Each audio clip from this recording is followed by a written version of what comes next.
Hey guys, Eric with Blue Line Fishing. Welcome back to the channel. Your time's important to me as always, and what we're going to do in today's time is something a little bit different. You know, here on the channel I do a lot of review videos, rods, reels, all kinds of gear, but today I'm going to do a review on this St. Croix Mojo Bass casting rod, but it's one that I've been using for about the past 3 years.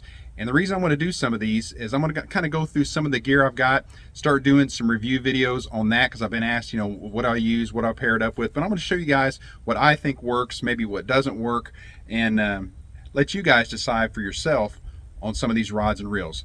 So the one we're going to do today, St. Croix Mojo Bass. Stick around. I think you'll enjoy it.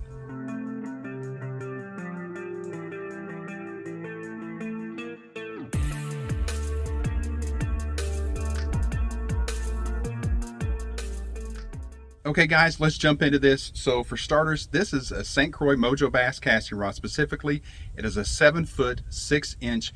It's actually a pitch and stick, so it's medium heavy, and the action on it is moderate fast. Now, I'll say this: I don't do a lot of pitching and flipping. The reason I bought this for a different reason. I wanted it to fish a little heavier cover with say a spinnerbait, a chatterbait, a swim jig. And what I have found, and I'll go through the specifics on this rod here in just a second, but what I've found is that this rod has been a really good performer as far as fishing, especially with chatterbaits and then swim jigs and heavy cover like laydowns, thick grass, things like that. But with that being said, let's jump into some of the specifics here. So like I said, it is a 7-foot 6-inch rod.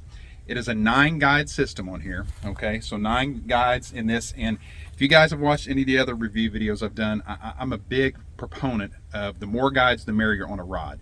And here's why. Here's 2 reasons why, really. One, I think it helps with casting distance and control, but I think it helps tame some of that line as it comes off the reel.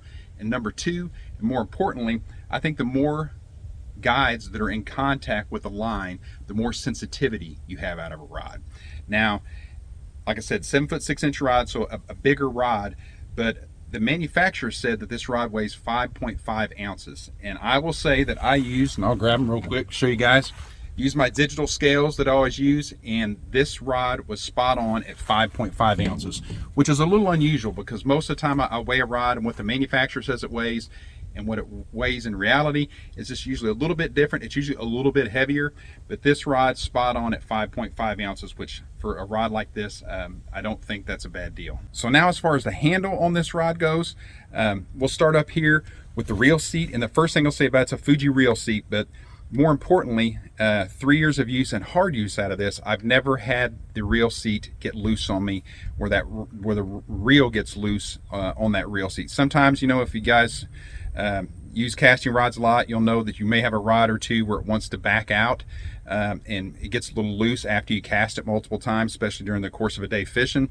I've never had this one do that. Little tip for you though, if it ever does do that, if you have a rod that does that, if you take a little bit of tape right there, just the plumber's tape, and put on there, it will keep those, usually on the threads, it will keep that reel seat from backing out. But anyway, I've never had that do that on this St. Croix. Once again, Fuji reel seat.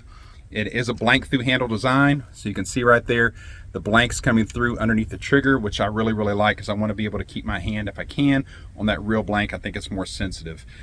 Split grip design, cork handles with a EVA foam butt cap on it. But as far as the hand feel goes on it, once again, it is a medium heavy rod. I would actually put this, the way it feels more like a heavy rod, not a medium heavy. And I don't know if you've ever fished St. Croix before. When I got this one originally, I got this in a Mojo Bass spinning one. It's the first time I'd ever used any kind of St. Croix rods. But this one, I wouldn't list it as a medium heavy. It's a heavy.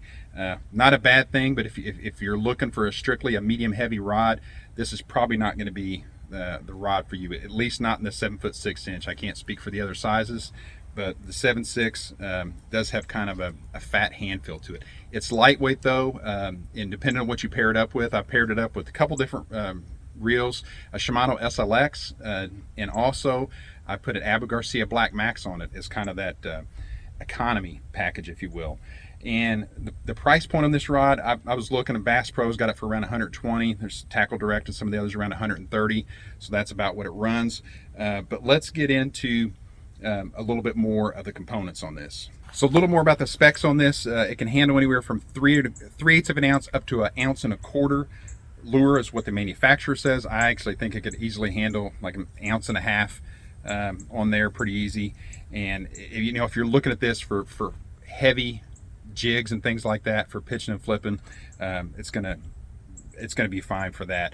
But one of the other things I really like about the rod, it does have the lure keeper above the reel handle and above the reel seat. I like that. I don't like on, for example, the Lew's rods, they put the hook keeper down below. I just don't like that. I know it's handy if guys are fishing drop shot rigs and things like that, but I always find it more cumbersome than helpful. So I like the keeper, and I'll see if you can focus in on that. See it right there, little wire keeper to keep it right above the reel seat.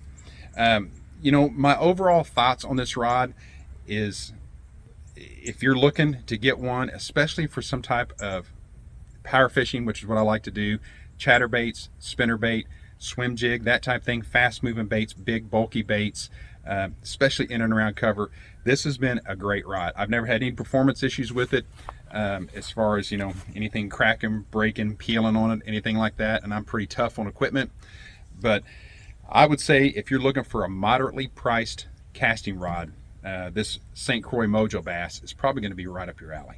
So guys, I hope you enjoyed this video today. If you did, let me know down in the comments as far as if you'd like me maybe to do more of these reviews on gear that I have and see how it's held up over time. See what you guys think. I'll let you know what I think on them as well. And let me know specifically what kind of gear and things you'd like to see me review and have here on the channel. Once again, thanks so much for watching. I really appreciate it. I'll leave some product links for you down in the description. And remember, until that next video, get out there and fish.